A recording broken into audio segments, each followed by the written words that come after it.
Be me, 28, married to Abigail for 3 years. Thought I had a normal wife who liked Target and complained about her coworkers. Boy, was I wrong. One day she comes home with a book called Manifest Your Best Self Through Crystal Healing. Immediately my autism senses start tingling.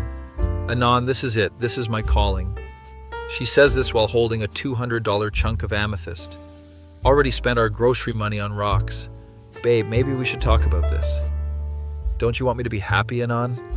Classic manipulation jutsu activated. Next week she signs up for a $500 meditation retreat. It's an investment in our relationship. Our relationship is about to be investing in ramen noodles for dinner. Comes back from retreat speaking like a discount Buddha. I've awakened my chakras, Anon. Cool, can your chakras pay the electric bill?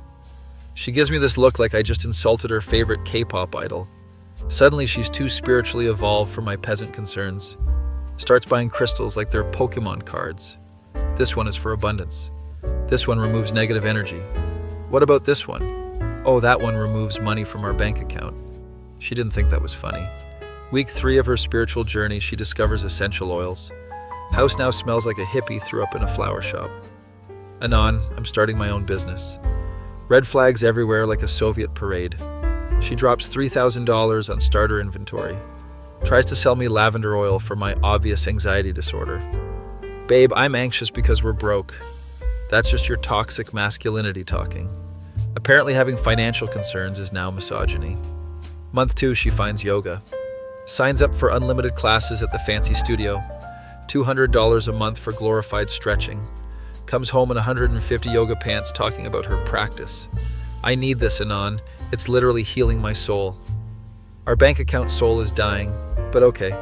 Starts doing warrior poses in our living room at 5 a.m. Neighbor thinks we're being robbed. Accidentally kicked our cat during downward dog. Cat now has trust issues, and so do I. Then she discovers life coaching. I'm going to help other women find themselves. Maybe help us find our savings account first. Spends $5,000 on a certification course, taught by some woman named Rainbow who lives in a van. Abigail starts talking like she's the main character in a self-help anime. I'm leveling up my consciousness, Anon. Your consciousness needs to level up our credit score. She makes business cards that say Soul Whisperer. I die a little inside every time someone reads them. Gets 0 clients because telling people their problems stem from blocked energy isn't actually helpful. Who could have seen that coming? Month 4, she discovers sound healing. Buys $800 worth of singing bowls. House sounds like a Buddhist temple having a seizure. Neighbors file noise complaints. They just don't understand the healing vibrations. The only thing vibrating is my eye when I see our bank statements. Starts charging $100 for sessions in our garage. Converts it into a sacred healing space. Hangs up Christmas lights and calls it mood lighting. Puts a folding table in there and calls it an altar. Garage sale aesthetic meets spiritual awakening. Still 0 clients, but she's building her brand. Apparently our brand is Bankruptcy. Then she finds this guru online named Celestial Steve. Starts taking his $300 per month mentorship program. Steve looks like he hasn't showered since the 90s. Teaches courses on unlocking your money chakra. The irony is lost on everyone except me. Abigail starts using words like abundance mindset. The universe is testing us, Anon. The universe is testing our overdraft fees. She creates a vision board, covers it with pictures of expensive cars and houses. 0 pictures of us paying bills. Month 6, she discovers breathwork. Pays $1,200 for a weekend workshop. Comes back breathing like she's in labor. Does these weird hyperventilation exercises at dinner. Sounds like she's summoning demons. Might actually be summoning debt collectors at this point. Starts a blog called Awakening with Abigail. Posts daily about her spiritual journey. 0 followers except her mom. Mom comments, "Call me" on every post. Even her own mother is concerned. Decides she needs professional photos for her brand. Hires photographer for $800. Poses with crystals like she's in a yoga magazine. Results look like a suburban housewife's midlife crisis, which is exactly what this is. Creates an Instagram account for her business. Posts inspirational quotes over sunset photos. Be yourself. Everyone else is taken. You can't buy happiness, but you can buy crystals. That last one isn't helping our case. Gets 12 followers, 8 are bots. Month 7. She discovers plant medicine. Not actual plants, just expensive supplements. $400 a month on powders that taste like dirt. Claims they're detoxing her aura. Only thing being detoxed is our bank account. Starts making smoothies that look like swamp water. Kitchen smells like a health food store exploded. Tries to get me to drink her consciousness-expanding blend. Tastes like grass clippings and false hope. Suddenly she needs a business retreat in Sedona. It's where all the spiritual entrepreneurs go. We can't afford Arizona. That's just limiting beliefs, Anon. My limiting belief is that we need money for rent.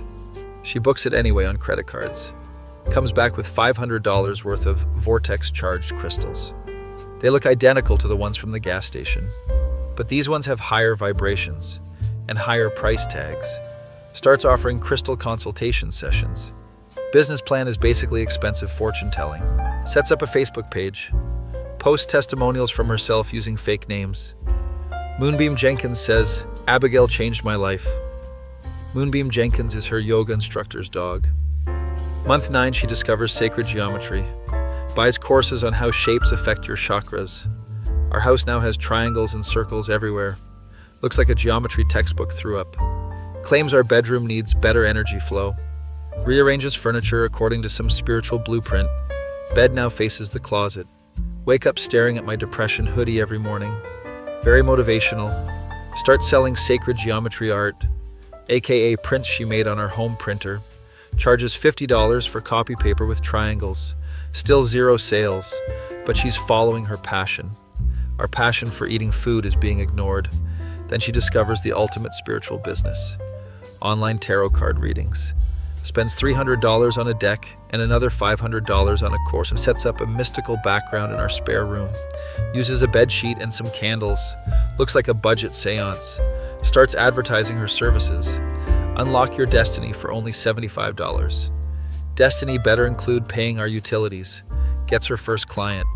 It's her sister feeling sorry for her. Tells her she sees financial abundance in her future. Sister knows we're broke. Reading goes about as well as expected. Month 12 of this nightmare. Credit cards maxed out. Behind on mortgage. Car repoed last week. Abigail still buying spiritual courses. This is just the universe's way of making space for abundance. Universe making space by emptying our bank account. She finds one last guru. Promises to teach manifestation mastery. Costs $2,000 we don't have. She signs up using our emergency credit card. The one I hid for actual emergencies. Like this one. Guru turns out to be a 22-year-old named Chad. Lives with his parents. Teaches manifestation from his mom's basement. Abigail thinks he's an old soul. He's a young soul with a good marketing strategy. Final straw comes when she wants to remortgage our house. To invest in my spiritual business empire. Empire consists of 14 Instagram followers and a pile of crystals. I finally snap. Abigail, this has to stop. You're being very negative, Anon. We're literally broke. Money is just energy. Energy doesn't pay the electric bill. Maybe you need to work on your abundance blocks. My abundance block is being married to you. Didn't say that part out loud. Should've. She storms off to do breathwork in the garage. Sounds like a broken air conditioner. Neighbors think we're running an illegal daycare. I sit in our empty house, surrounded by overpriced crystals and unpaid bills. Realize I've been living in a spiritual pyramid scheme. Except the only person getting scammed is me. Abigail comes back in. I've been channeling the universe, Anon. What did it say? That you need to support my journey, or I'll find someone who will. Universe sounds like a terrible relationship counselor, but also sounds like divorce papers. Namaste, Abigail. What does that mean? Nama, go screw yourself. She didn't appreciate my spiritual humor. Week later, she moves in with Celestial Steve, takes half our debt and all the crystals, serves me papers via her soul sister attorney, charges me $200 for the energetic cleansing of our relationship. Apparently, even divorce has a spiritual markup. Sitting in my empty house now. No furniture because she sold it for art supplies. No money because chakras don't pay rent. No wife because she ascended to a higher tax bracket. At least the crystals are gone. House finally stops looking like a new age fever dream. Neighbors no longer think I'm running a cult. Credit score lower than my will to live. But hey, At least I learned that sage doesn't actually cleanse negative energy. Only financial advisors can do that. Abigail starts a podcast called Divorce is Spiritual Awakening. First episode is about how I was holding back her growth. Apparently I was her biggest life lesson. Glad I could help her curriculum. She's now dating a guy who makes meditation apps. They live in a van and sell digital courses. Perfect match made in spiritual heaven.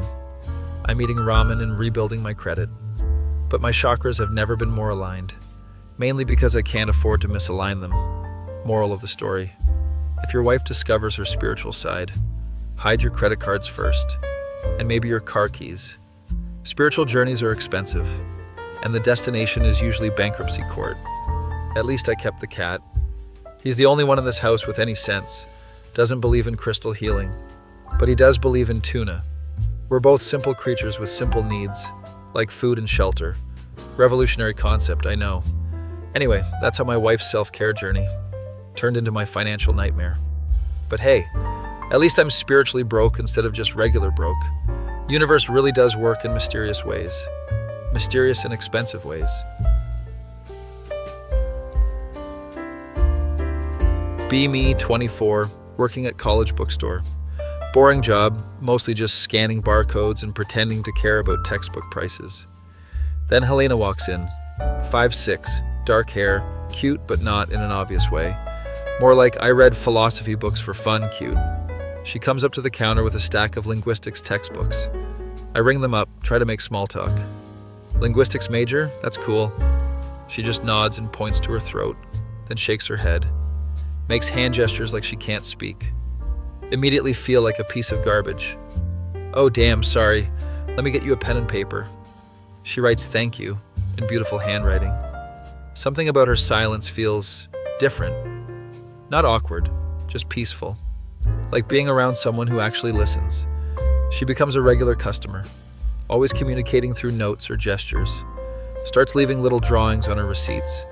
Tiny doodles of books, cats, random stuff. Honestly kind of charming. Other customers are loud and annoying. Helena just exists quietly and makes everything calmer. Start looking forward to her visits. She always buys the weirdest books. The Philosophy of Silence, Nonverbal Communication in Ancient Rome. Girl's committed to her studies, I guess.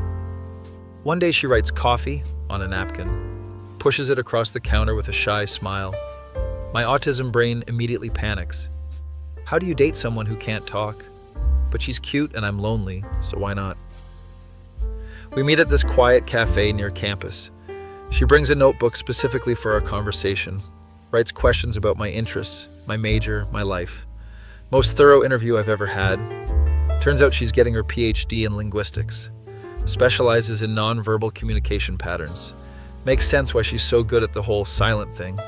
Our first conversation lasts 3 hours. She fills up half the notebook, asks about my favorite movies, books, whether I believe in aliens. Random but oddly personal questions. I'm talking more than I have in months. Something about not getting interrupted makes me open up. She listens with this intense focus, like every word actually matters to her. When was the last time someone really listened to me? Probably never. We start hanging out regularly.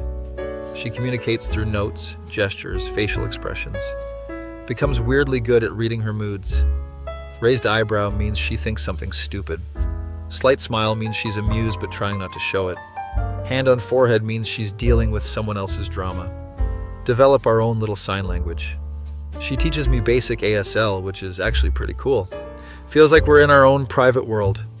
Other people seem so loud and pointless now. Helena's silence makes everything else feel like noise. Month 2, she starts staying over at my apartment. Weirdest relationship ever, but also the most peaceful. No arguments because she literally can't argue back. No pointless chatter during movies. No need to fill every silence with random words. Just comfortable, quiet companionship. She cooks without talking. We eat without talking. Sounds depressing, but it's actually amazing. Like dating a really attractive monk. She communicates through touch more now. Hand on my shoulder when she wants attention. Hug from behind when she's feeling affectionate. Gentle punch when I say something stupid. Nonverbal relationship is surprisingly effective. My friends think the whole thing is weird. Dude, how do you even know if she likes you? She spends every weekend here, Jake. I think that's a sign. But what if she's just using you for free food? Thanks for the confidence boost, Jake. Helena starts leaving notes around my apartment. Thanks for making coffee on the bathroom mirror. You forgot to buy milk again on the fridge. Stop leaving dishes in the sink with an angry face drawing. Even her passive-aggressive notes are cute. Month 3, things get more serious. She basically lives here now. Has her own drawer, toothbrush, half the closet space. Relationship feels surprisingly normal, except for the complete lack of verbal communication. Start wondering what her voice actually sounds like. Does she have an accent? Is it high or low? Does she laugh out loud or just smile? What does she sound like when she's angry? Probably never find out, but that's okay. Some mysteries are meant to stay mysterious. She's working on her dissertation about something called selective mutism, psychological condition where people can speak but choose not to in certain situations. Makes sense why she's so interested in the topic. Living it firsthand probably helps her research. Respect her commitment to academic authenticity. One evening we're watching Netflix. Some stupid comedy special that's trying too hard. Comedian makes a joke about relationships. Women, am I right? They never stop talking. I glance at Helena, expecting her usual eye roll. Instead, she's looking at me with this weird expression, like she's trying not to laugh, or maybe trying not to say something. You okay? I write on our notepad. She writes back, just thinking about something. Want to share? Maybe later. That's new. She's never been secretive before. Next day, she seems different. Keeps staring at me like she's studying me. Taking notes more frequently than usual. Even her gestures seem more calculated. Maybe she's just stressed about her dissertation. PhD programs are brutal, especially in linguistics. Week later, she's definitely acting strange. Catches her almost speaking a few times. Mouth opens, then closes quickly. Looks around nervously when it happens. Like she forgot where she was for a second. Everything good? I sign to her. She nods, but doesn't make eye contact. Something's definitely up. Friday night, we're having dinner. Made her favorite pasta dish. She's picking at her food, looking distracted. Suddenly she puts down her fork, takes a deep breath, looks me straight in the eyes, opens her mouth. Anon, we need to talk. My brain completely stops working. She just spoke. Clear, normal voice. Slightly raspy, kind of sexy actually. But also what the hell? You can talk? Yeah, I can talk. But you're mute. No, I'm not mute. Then why haven't you been talking for 3 months? She sighs and runs her hands through her hair. Because I was conducting research. Research? My dissertation is on how relationships function without verbal communication. And you were my test subject. Record scratch, freeze frame moment. You're probably wondering how I got here. I'm sorry, what? I needed to study a genuine nonverbal relationship for my research. So you pretended to be mute to experiment on me? Not experiment, study. There's a difference. Is there though? Helena reaches into her bag, pulls out a thick notebook. Not the one we use for conversations. This one's filled with detailed observations. Day 12. Subject shows increased empathy when communication is limited. Day 28. Subject has developed rudimentary sign language skills. Day 45. Subject demonstrates heightened emotional awareness. She's been documenting our entire relationship. Like I'm some kind of lab rat. Helena, what the hell? Look, I know it sounds bad. Sounds bad? You made me fall for someone who doesn't exist. I do exist. This is still me. The you I fell for couldn't speak. And now you know I can speak. Isn't that better? Girl's logic is absolutely bonkers. Better? You lied to me for 3 months. I didn't lie, I just didn't use verbal communication. That's literally lying by omission. Technically, omission isn't lying, it's just incomplete disclosure. She's really going to linguistics major her way out of this. Helena, you studied me like a damn guinea pig. Guinea pigs are actually terrible research subjects because... Stop, just stop with the academic stuff. She finally looks guilty. I'm sorry, Anon, I really am. Sorry for what exactly? For not telling you about the research. What about for manipulating me? I wasn't manipulating you, I was observing natural behavior. Natural behavior, she says. Like I'm some animal in a zoo. So everything was fake? No, my feelings are real. How can I believe that? Because the research showed something I didn't expect, which was that I actually fell for you too. Oh, now she's going to hit me with the romantic revelation. Classic manipulation tactic. Helena, you can't just... Wait, let me finish. She flips through her notebook. Day 60. Researcher experiencing unexpected emotional attachment to subject. Day 73. Professional objectivity compromised by genuine affection. Day 85. Considering abandoning research due to ethical concerns. You wrote that? Yes, and more. She shows me more entries. Detailed descriptions of her internal conflict.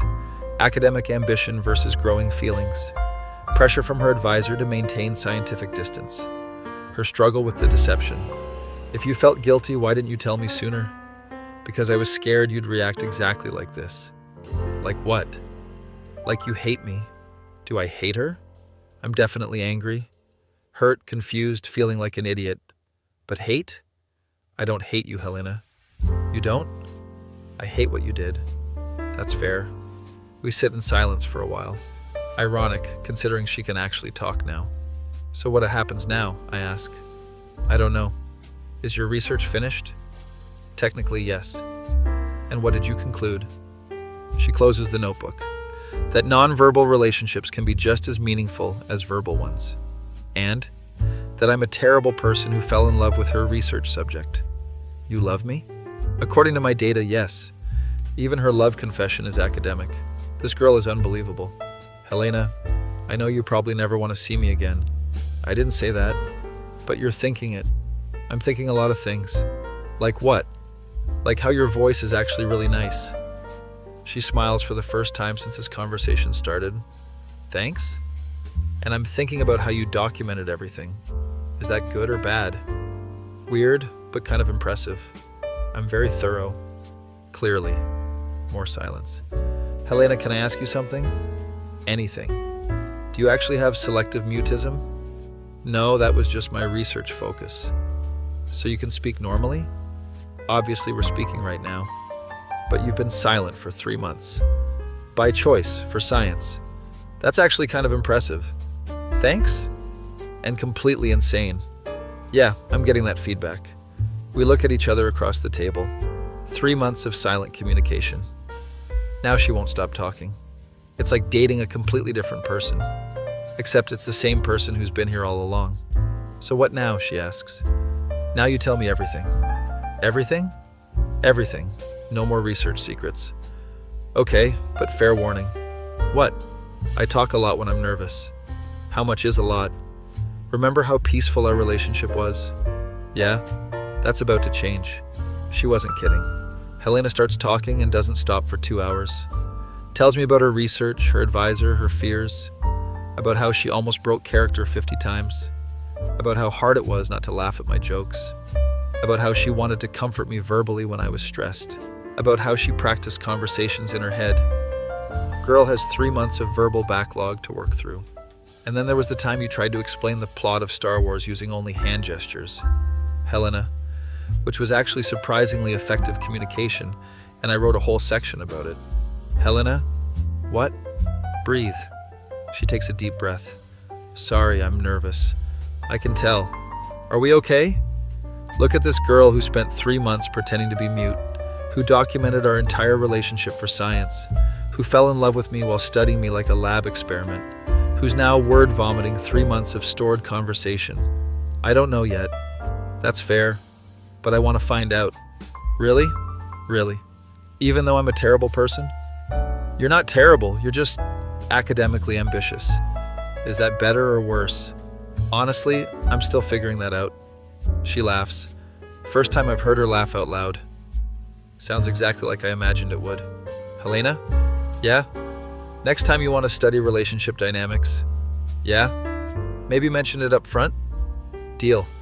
And no more research notebooks? I can't promise that. Research is my life. Then at least let me read them? You want to read my research notes about us? I want to know what you really thought. She slides the notebook across the table. Prepare yourself. I was very thorough. I flipped through pages of detailed observations. Day 33. Subject has terrible taste in movies, but endearing enthusiasm. Day 47. Subject's cooking skills improving, emotional investment confirmed. Day 52, subject snores softly, finds it oddly comforting. You wrote that I snore? Softly. I said softly. Helena, this is like reading my performance review. A very positive performance review. Day 61, subject demonstrates remarkable patience and kindness. Day 68, beginning to question if deception is worth academic advancement. Day 74, subject deserves better than this charade. I look up at her. You really wrote that? Among other things. Flip to the last entry. Day 89, can no longer maintain professional distance. Day 89, research compromised by genuine feelings. Day 89, must confess before I lose him completely. Close the notebook. Helena? Yeah? Your research methodology was completely unethical. I know. And you manipulated me for months. I know. And you documented everything like I was a test subject. I know, and I'm sorry. But you also fell in love with me. According to the data, yes. Stop saying according to the data. Sorry, it's a habit. Helena? Yeah? I fell in love with you too. Even though I deceived you? Even though you're completely insane? She smiles. So what happens now? Now we start over. With talking? With honesty. Can do honesty. Good, because I have questions. Shoot. What's your actual voice like when you're angry? You really want to find out? Maybe not right now. Smart choice. We sit there looking at each other. 3 months of silent relationship. Now we're talking like normal people. Feels weird, but also kind of nice. Helena? Yeah? Promise me something. What? If you ever want to study me again? Yeah? Ask first. Deal. And maybe warn me if you're planning any other academic experiments. Like what? I don't know. Pretending to be blind, deaf, amnesia. Those could actually be interesting research topics. Helena. Kidding. I'm kidding. Are you though? Mostly. This girl is going to be the death of me. But at least now she can talk me through it. Month later, we're doing fine. Helena talks constantly now, making up for lost time. Tells me about her research, her classes, random thoughts. Sometimes I miss the peaceful silence. But her voice is nice and her thoughts are interesting. Even if she still occasionally takes notes about our conversations. Helena, you're doing it again. Doing what? Writing down what I just said. It's not research, it's just documentation. That's the same thing. No, research has hypotheses and methodology. And documentation? Documentation is just keeping track. Helena. Fine, I'll stop. She never stops. But neither do I. Turns out dating a linguistics PhD student is actually pretty cool. Even if she did study me like a lab rat for 3 months. Even if she still takes notes during our arguments. Even if she occasionally goes silent just to mess with me. Helena, why aren't you talking? She points to her throat and shakes her head. Classic mute act. Helena, I know you can talk. She grins and breaks character. Just checking if you missed it. Missed what? The peace and quiet. Sometimes. Want me to go back to being mute? Absolutely not. Good, because I have a lot more to say. I'm sure you do. Starting with my new research proposal. Please tell me it doesn't involve me. Well, Helena, fine, it doesn't involve you. Thank you. It involves us. What's the difference? Us implies mutual participation. This girl is unbelievable.